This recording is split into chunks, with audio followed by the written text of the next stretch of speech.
Hey guys, right, okay, so here's one for you. Do you want to get the best from your team? Do you want to build their self-confidence? Here's a fantastic way to do this. The first thing that you've got to do is you've got to start getting people to think like they're winners. Look at this sign, if you can see just behind me. There we go. Think like a winner. Because I've mentioned this many times, that the way that you feel is predetermined by the way that you think. You know, the things that you're focusing on, the way that you're thinking will determine the way that you actually feel. So start thinking like a winner.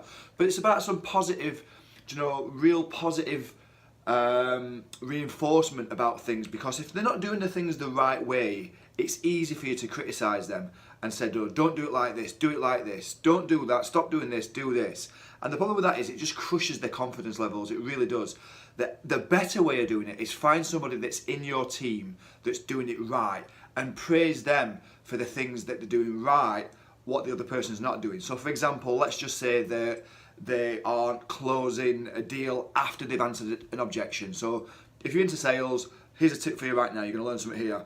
When you get an objection, once you've handled that objection, you must immediately go in and ask for the deal again. No, go back in for the close. Don't keep selling. This is an issue that I see all the time within sales, is that they answer the objection often very well, but then they keep on going and going and try to sell them almost into a decision. What you've got to do is answer the objection, then ask for the business, close the deal after this. So for example, let's say your team players not doing this, they're the person that keeps on selling.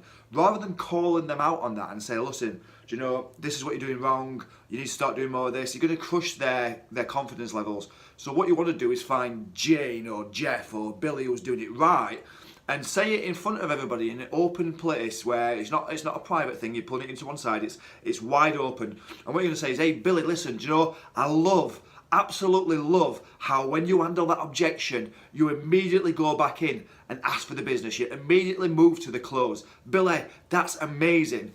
Because then Jeff or Jane or Sally or whoever it may be sat behind them is thinking, actually, I've not thought of that. What a great idea. You don't crush their confidence, you get the development, you show somebody else some positive reinforcement and what they are doing, their confidence levels start to peak, and the other person starts thinking, maybe I should try this.